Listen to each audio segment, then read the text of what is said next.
Hey everyone, this is Michael again, and welcome to the AEW Dynamite review. Dynamite tonight was from the Wolstein Center in Cleveland, Ohio, and the show just ended, and I gotta say, Dynamite tonight was a solid show, in my opinion. Tonight on the show, we saw Jay Lethal versus Dax Harwood, Billy Gunn versus Colton Gunn, father versus son. We had Dr. Britt Baker, DMD, versus Kilynn King. And then the match that was hyped up, about, and it was the Unification match where you had the AEW World Championship and the interim AEW World Championship, unifying both titles and creating the undisputed AEW World Championship. So it was Moxley versus CM Punk, which, man, wait until I talk about that. Wait until I talk about that match. Oh, God. In the main event, we had Will Ospreay and Aussie Open versus Death Triangle, first round match in the AEW Trios Championship Tournament. But overall, Dynamite tonight was a solid show. But anyways, let's jump right in to the review. Dynamite opened up tonight with Chris Jericho. Jericho ended up making his way down to the ring, and he invited Daniel Garcia to come down to the ring. Jericho ended up calling Daniel Garcia his favorite person in the world. He went on to say that Bryan Danielson slayed the dragon, and that he knows that emotions were just running high after the match, and that he just wants an apology from Daniel Garcia. Daniel Garcia ended up getting on the mic, and he ended up saying that Bryan was his hero growing up, and that Jericho knew how much that meant to him. Daniel Garcia ended up saying that he hung with the best wrestler in the world for 30 minutes. And that match is the kind of match he always dreamt of having ever since he was a kid. So Daniel Garcia was coming off as a babyface here. And didn't watch Dynamite last week. I only saw the last half of the show. But apparently it was Daniel Garcia versus Bryan Danielson in a 2 out of 3 falls match where Daniel Garcia ended up winning it. So we had Daniel Garcia end up saying that he hopes some kid was watching that match and felt the same way he did when he was a kid. He ended up saying when Bryan offered a handshake, that's all he cared about, and that Jericho ruined that. So then Jericho ended up saying that he's sorry, that Daniel Garcia is sorry that he feels like that. But there will be plenty of more moments like that for him. Jericho ended up saying that he's the best sports entertainer in the world. He ends up calling Daniel Garcia the best sports entertainer in the world. And he ended up saying deep down, Daniel Garcia knows he's a sports entertainer, not a wrestler. So he had the fans end up chanting, "You're a wrestler," to Daniel Garcia. But Jericho demanded that he call himself a sports entertainer. Of course, he was telling Daniel Garcia that. So Bryan Danielson made his way out. Bryan got on the mic, and he ended up saying that Daniel Garcia can be whatever he wants to be, and that he respects him for wrestling him last week. So Bryan ended up saying that he agrees with all the people that Daniel Garcia is a wrestler and not a sports entertainer. So then Jericho then demanded Daniel Garcia say that he's a sports entertainer. But Daniel Garcia ended up cutting Jericho off. He ended up saying that he isn't making a decision between his mentor and his hero in front of everyone in Cleveland. So Daniel Garcia then ended up trying to leave. Jericho grabbed Daniel Garcia, and Garcia ended up shoving Jericho down. and Bryan was just laughing at Jericho with what happened with Danny Garcia shoving Jericho down. Danny Garcia ended up leaving the ring, and that left Bryan and Jericho still there in the ring. Bryan ended up saying that he's not a huge fan of sports entertainment, but he ended up saying that was pretty damn entertaining. Jericho then ended up saying that he's been around Bryan for 15 years, but he's never seen the best wrestler in the world out of him.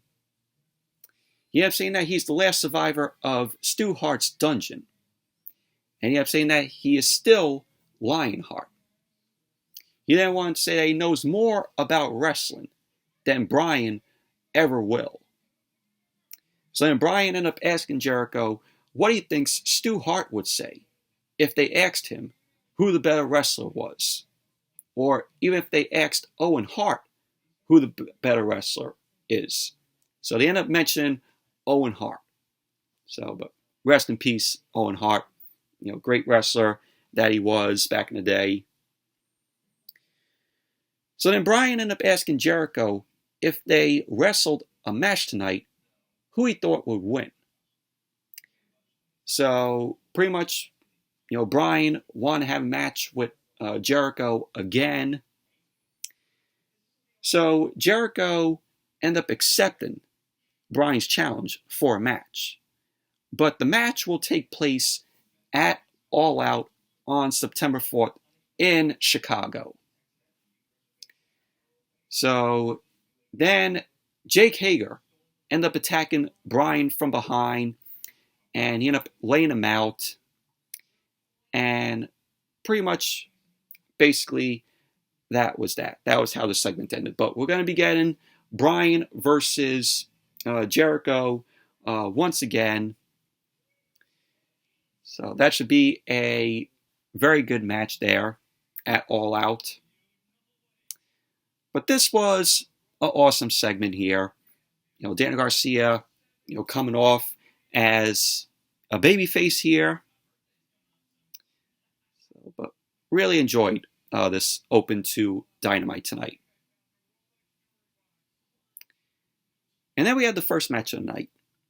Jay Lethal versus Dax Harwood. And this was a very good match, very physical match. A lot of near falls in this match between Lethal and Harwood. So we had Harwood end up coming out first. Jay Lethal then end up making his way out along with Sanjay Dutt and Satnam Singh. And Sanjay Dutt and Satnam Singh end up going to the back, so it was just one-on-one with Jay Lethal and Dax Harwood.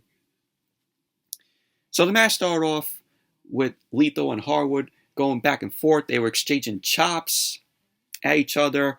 You had Harwood's chest all like bruised red from the chops that Jay Lethal was laying at him.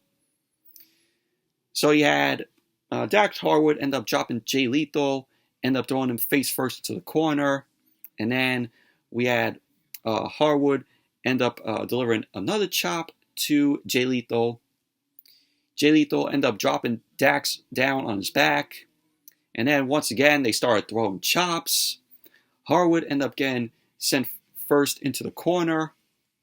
Harwood then end up finding his way back. He ended up sending Jay Lethal on the top turnbuckle. He was trying to suplex Jay Lethal, but Jay Lethal ended up throwing Harwood down face first down to the mat. So Harwood ended up reversing Jay Lethal's attempt at offense, and he followed up with some German suplexes to Jay Lethal. Jay came back. He ended up doing the Lethal combination, which ended up getting him a near fall on Dax Harwood. Jay Lethal then ended up hanging on Harwood's leg, which was up in the ropes. And Jay Lethal hit a dragon screw leg whip, which knocked Harwood to the floor, which that was a nice, dragon screw leg whip from Jay Lethal. So Lethal ended up following Harwood out with a tope suicida. and he rolled Harwood back into the ring, and he ended up locking in the figure 4 on Harwood. Harwood ended up getting to the ropes to break up the figure 4, and it led to Jay Leto locking in the figure 4 again. Dax reversed the figure 4 into a sharpshooter, but Jay Leto ended up kicking Harwood in the face, ended up taking Harwood down again. Harwood ended up rolling Jay Leto up for a 2 count. Leto ended up kicking Harwood in the leg. He ended up going for the lethal injection, but Harwood ended up blocking it, and Harwood ended up hitting the slingshot Liger bomb on Jay Leto, and he ended up going for the cover. Leto ended up kicking out. Harwood ended up going for the sharpshooter, and Leto ended up shoving Harwood into the corner. And Leto attempted to lock in the dragon screw, and Harwood ended up sitting down on Leto for a near fall, and then he rolled Leto up, put him in the sharpshooter. And then we saw Sanjay Dutt end up getting on the apron. Harwood ended up shoving Jay Leto into Sanjay Dutt, but they ended up exchanging near falls. And Jay Leto ended up kicking out of a pin attempt. And Dax ended up countering a backside roll-up from Jay Leto, but Jay Leto reversed it, and Jay Leto won the match. He ended up pulling on Harwood's tights to get the win. So there you go. Jay Leto ended up winning the match. Post-match, Sanjay Dutt got on the mic, and he ended up saying that while they challenged FTR and Wardlow to a trios match at All Out, they never said it would be Satnam and him, Sanjay, teaming with Jay Leto. So Sanjay Dutt ended up saying instead it will be 2 of their very good friends. And it was revealed to be the Motor City Machine Guns. But these guys are from Impact. This is Alex Shelley and Chris Sabin. Haven't seen these guys wrestle. I don't watch Impact. But it's going to be Jay Leto and them, Motor City Machine Guns, versus FTR and Wardlow at All Out. Could be a good match there. But overall, this was a good match between Jay Leto and Dax Harwood. Really enjoyed it. Very physical match. Like I said, a lot of near falls here from both of these guys. But they delivered. And then we went backstage, and Tony Schiavone was interviewing Thunder Rosa. So Thunder Rosa was crying. She ended up saying that she has to step down as the AEW Women's World Champion because she is injured. And when she announced that, I'm like, what? So Thunder Rosa then ended up announcing that at All Out, there's going to be an interim AEW Women's Champion. So she ended up wishing Toni Storm good luck, and she ended up saying that this won't stop her, and she will come back better and stronger with a bigger chip on her shoulder. So that sucks, that Thunder Rosa has to relinquish the AEW Women's World Championship because of her injury. And so now it's going to be a fatal 4-way at All Out. It's going to be Toni Storm versus Britt Baker versus Jamie Hayter versus Hikaru Shida. And we will crown a interim AEW Women's World Champion. Who wins that match? Obviously, my prediction is going to be Toni Storm. I think Toni Storm is going to be the interim AEW Women's World Champion at All Out. And then when Thunder Rosa comes back, I see them making Thunder Rosa a heel. So then we would get Thunder Rosa versus Toni Storm for the championship. So I think that's when Thunder Rosa might win back the AEW Women's World Championship. So that's my prediction. But I think, I said, when Thunder Rosa comes back from her injury, she's going heel. And then we have Billy Gunn versus Colton Gunn, father versus son. This match was awful. Match was terrible. Why was this match even on the show tonight? This match should have been on AEW Dark. This did not need to be on Dynamite tonight. And we need to move forward from this Gun Club and Acclaimed feud. Let's move on from this. Enough already. So Colton Gunn was accompanied by Stokely Hathaway and Austin Gunn, while Billy Gunn was accompanied by the Acclaimed, Max Caster and Anthony Bowens. Of course, Caster ended up doing his rap. And you had Billy Gunn scissoring Anthony Bowens. So the match started off with Colton Gunn, and he ended up sending his father down with an arm drag, started taunting him. Billy Gunn ended up running his son Colton over. Billy ended up beating Colton down in the corner. He was frustrated with him. And then you had Stokely Hathaway later on. Stokely Hathaway had Max Caster's boombox. He ended up hitting Billy Gunn from behind. Austin Gunn ended up attacking Anthony Bowens. And then Colton then low-blowed his father. And then he followed that up with the Colt 45. He ended up going for the cover. And there you go. Colton Gunn ended up winning the match. Post-match, we had the Gun Club, both Austin and Colton. They started beating their father down. And then Swerve Strickland and Keith Lee end up running out. They end up chasing off the Gun Club. So we had Swerve Strickland and Keith Lee swerving our glory. They end up facing the Acclaim down. And that was that. This sucked. We need to move on from this Gun Club and Acclaimed shit.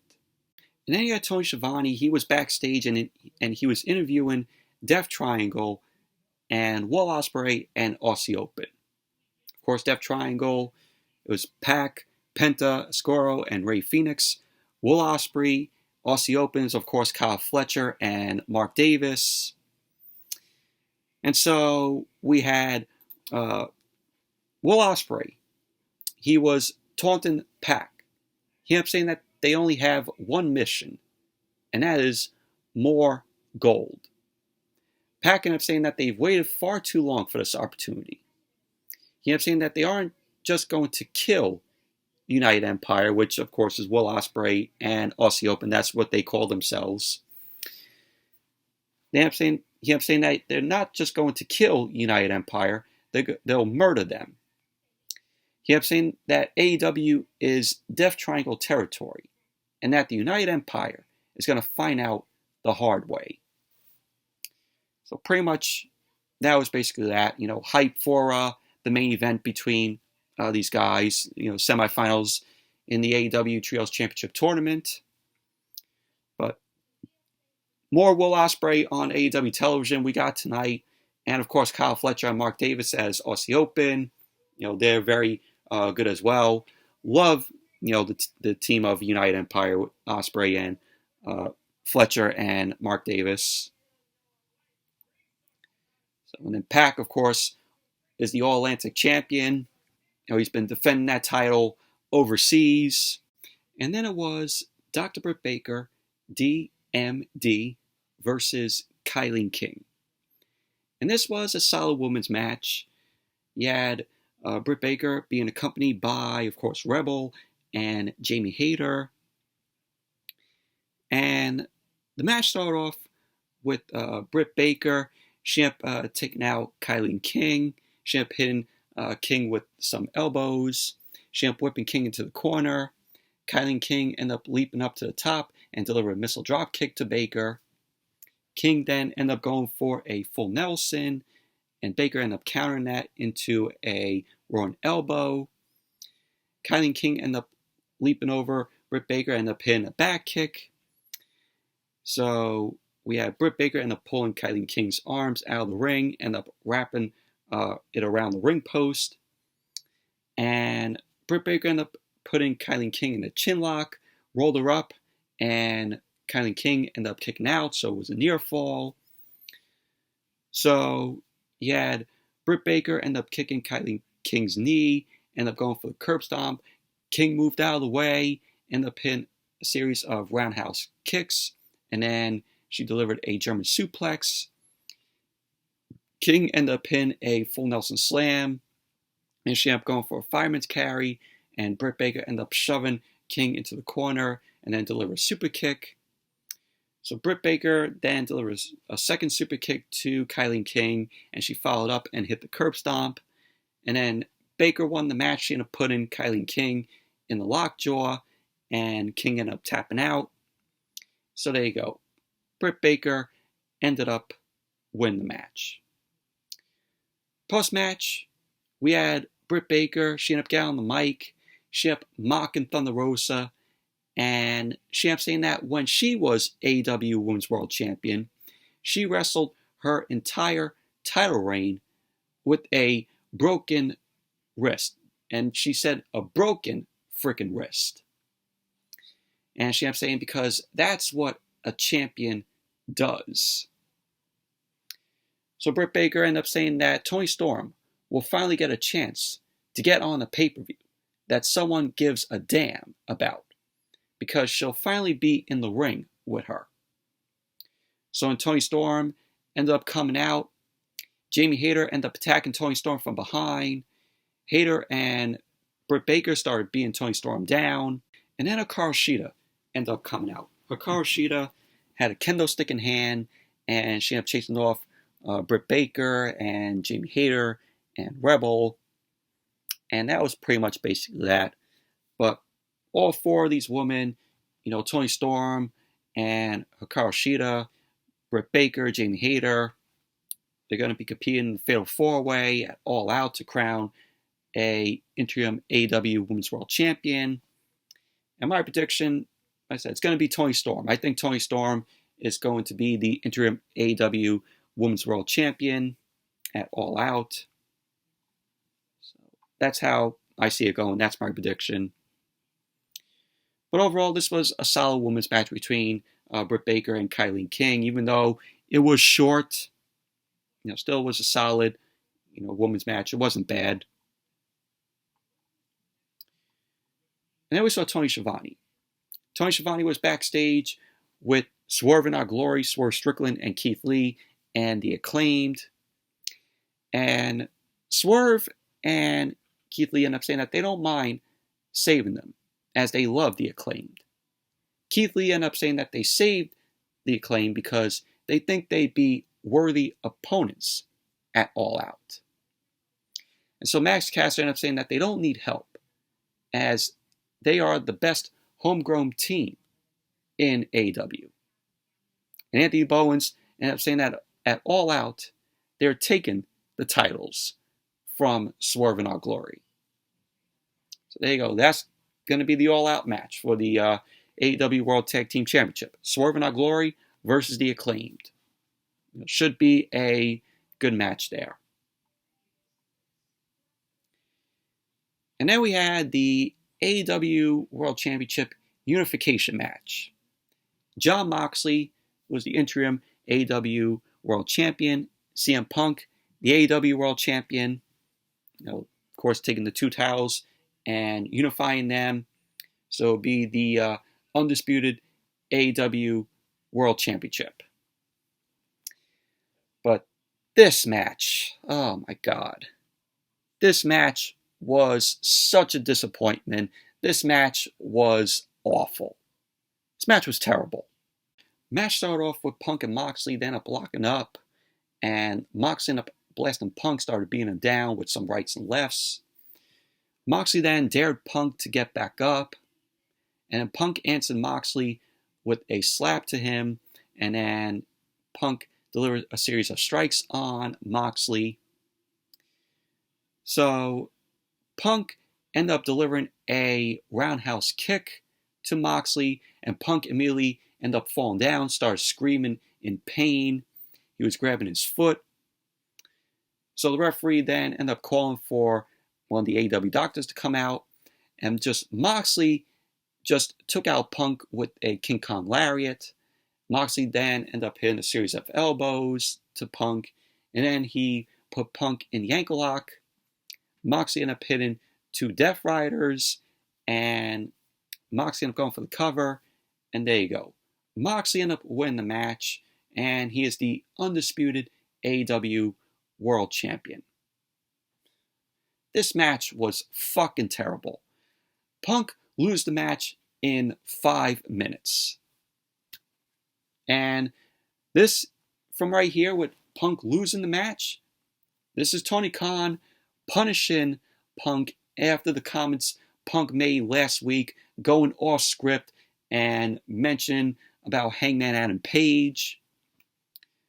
So, I guess this is TK punishing CM Punk. And, when Punk comes back, I sense that he is going heel. I have to say that, Punk is going heel when he returns. But my God, was this match fucking terrible.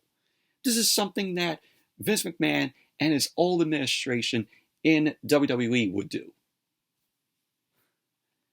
Awful. Absolutely awful. This was bad booking here in this match. Very bad.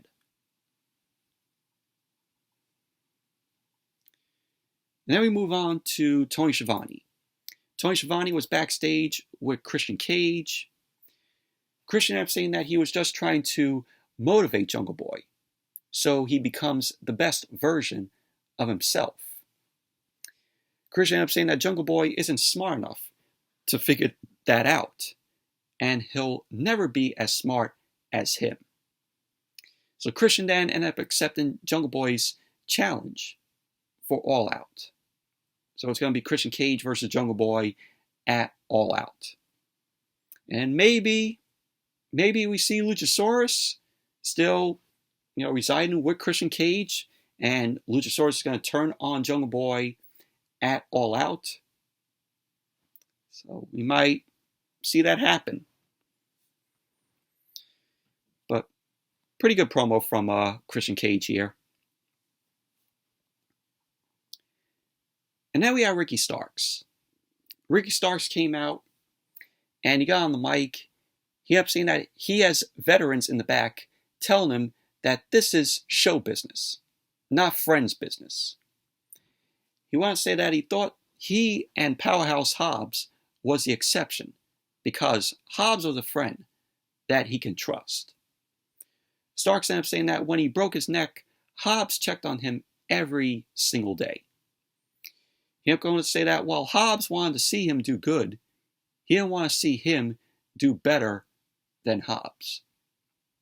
Starks ended up saying that when Hobbs was standing around in the bedazzled shirt being Britt Baker's security guard, he gave Hobbs a seat at his table. He ended up saying that he made sure that if he had the spotlight, it was big enough for both of them. Starks then went on to say that he should have known it would happen, but Hobbs went after his neck, and he knew how close he was to losing his career with his neck. So it's more than personal. Starks ended up saying that he considered Hobbs a friend, but now he considers him a snake. And where he's from, they cut the heads of snakes. So then Stark ended up telling Hobbs to bring his $5 ass to Chicago and fight him at All Out. So we're going to be seeing this match at All Out. Ricky Starks versus Powerhouse Hobbs. Should be a very good match. And this was an excellent promo from Starks. Really enjoyed this. Starks, did good on the mic here.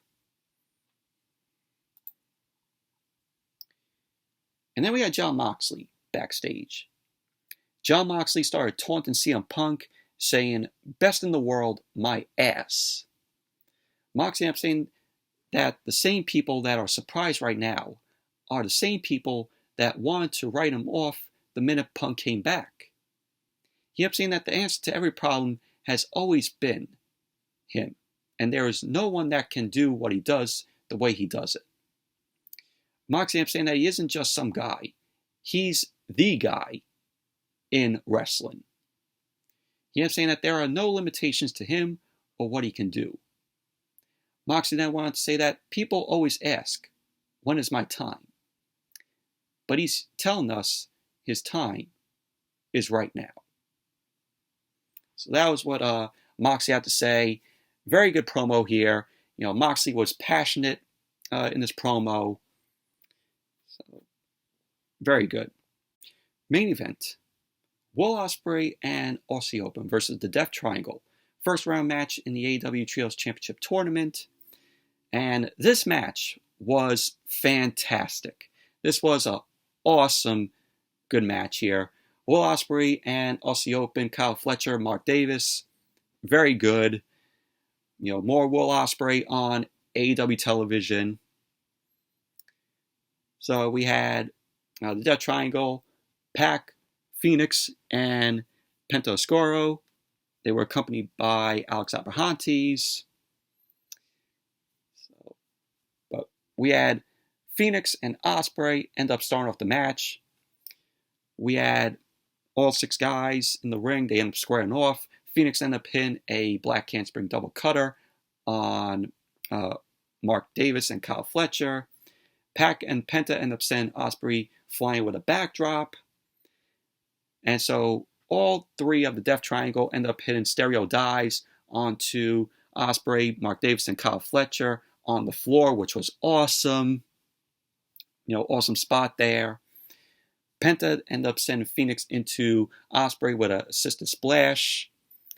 Pac ended up tagging in, and he was delivering some chops to Ospreay, tagged in Penta, and the Death Triangle were working on Will Ospreay over in the corner, and they were, doing, quick tags to each other. So we had Mark Davis ended up tripping Phoenix on the floor, and Kyle Fletcher ended up diving off the apron with a stomp onto Phoenix's back. Ospreay ended up hitting a Sky Twister Press onto Pac and Penta on the floor, which was great. Aussie Open, Kyle Fletcher and Mark Davis ended up sending Ospreay into Phoenix with the rocket launcher. And just, the United Empire, Ospreay and Fletcher and Davis, they were working on Phoenix over in the corner. Aussie Open ended up sandwiching Phoenix with a series of strikes. Phoenix ended up ducking the last attempt and started fighting the Aussie Open with some chops. So we had Penta ended up getting the tag, ended up hitting a diving crossbody on Aussie Open, and he delivered sling blades to both Fletcher and Davis. So Penta ended up hitting a roller crucifix bomb on Fletcher. He ended up going for the fear factor on Mark Davis, but he ended up countering into a ripcord elbow. So we had Ospreay later on. He started ripping Penta's mask, which was shown during the break. Penta ended up kicking Ospreay away, and then he super kicked him in the head. And Ospreay tried a headstand in the corner. Pac ended up getting the hot tag, and he ended up hitting a snap German suplex on Ospreay after knocking Aussie Open off the apron. Later on in the match, we had Penta end up hitting the Mexican Destroyer on Kyle Fletcher off of Mark Davis's back, which was awesome. Good spot there. Pac ended up attempting a moonsault out of the corner on Will Ospreay. Ospreay ended up catching Pac, and Pac ended up delivering the Tornado DT to Will Ospreay. Pac ended up going up to the top, and Kyle Fletcher ended up pulling Ospreay out of the ring, and Pac ended up hitting a golden moonsault onto United Empire, Ospreay, Fletcher, and Davis off of the ring post, which was cool. And then Pac ended up noting Kip Sabian at ringside, wearing a box on his head. And this is what Kip Sabian has been doing for months. Kip Sabian has been wearing this box on his head, following Pac around. So Pac ended up pulling the box off of Kip Sabian's head, but it wasn't Kip Sabian. It was some guy, and his mouth was taped up. So Kip Sabian came out of nowhere, ended up attacking Pac from behind, and Kip Sabian hit the brainbuster to Pac on the floor. And there was a doctor checking on Phoenix, who is injured, And so we have Mark Davis end up leveling Phoenix with some strikes. And then we had Ospreay, Fletcher, and Davis end up striking Phoenix and hit the assisted Os cutter on Phoenix. And there you go. United Empire ended up winning the match. Will Ospreay and Kyle Fletcher and Mark Davis. So, but they're moving on in the AEW Trios Championship Tournament. But this was a fantastic match. This match was awesome. Great wrestling from these guys. And, Ospreay and Fletcher and Davis, they were very good. But that was Dynamite tonight. Overall, solid show it was. But that Moxley and CM Punk match, that was just fucking terrible. 5 minutes that Punk, lost it. He lost the match in 5 minutes. Can you all believe that? But like I said earlier, that was a result of possibly Tony Khan punishing CM Punk after Punk went off script and just mentioning about Hangman Adam Page. And just, of course, the Billy Gunn and Colton Gunn match, terrible as well. But like I said, they need to move on from the Gunn Club and the Acclaimed shit. They really do. And what is the match that we're going to see at All Out with Jon Moxley? Moxley doesn't even have an opponent for All Out. Is MJF coming back? Are we going to get MJF versus Moxley? We have to wait and see. And next week's the go-home show for All Out. So we'll see what happens. But anyways, that's it for the Dynamite review. Thank you all for watching. Hope you all enjoyed this review. Definitely give the video a thumbs up, comment, subscribe, and I will see you guys on Friday for SmackDown and AEW Rampage. So, see you guys then.